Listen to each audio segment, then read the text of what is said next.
It might be rare to write a check these days, but if you have to, here's something to remember. The little numbers on the bottom of the check, the routing and account details, those are keys to your financial information. CBS 2's Lauren Victory introduces us to a Chicago lawyer who says a stranger used her info to steal thousands of dollars.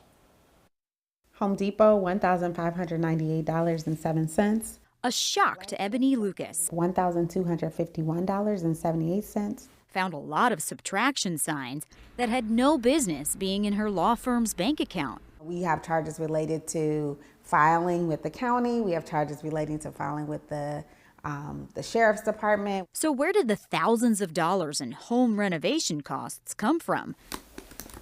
As the real estate attorney investigated, she noticed names like McNary in the description of some of the unauthorized charges. I was like, let me just check and see if this is anybody that's ever emailed me. And there it was, Mr. McNary, part of a September 2023 home sale that never panned out. Once we gave the instructions, he disappeared. Instructions, as in wiring instructions with the law firm's routing and bank account numbers in full. CBS 2 partially blurred them for the story. 3 days later, he charged my account for his vehicle. There's a lot you can do with that little bit of information. Really that simple? It's really that simple. Bill Cressy, better known as Professor Fraud from Governor State University, kind of scared us straight. The easiest way to get the bank routing number and your account number is off of a check. Yep, it's not just wiring instructions that can give away the keys to a financial kingdom.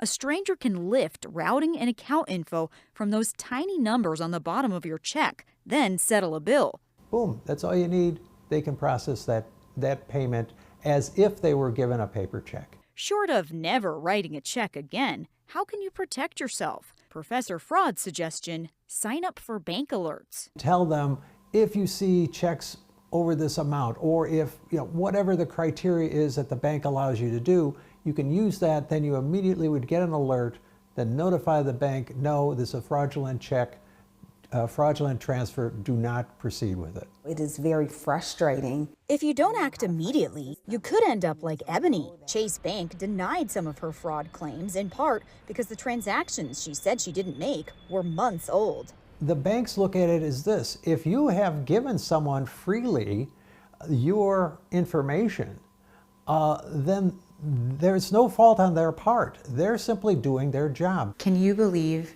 how easy it was for somebody to do this? No. Ebony's still fighting to get her law firm's money back. To prevent any more surprising transactions, banking info she needs for home sales is now provided to trusted customers over the phone. Lauren Victory, CBS 2 News.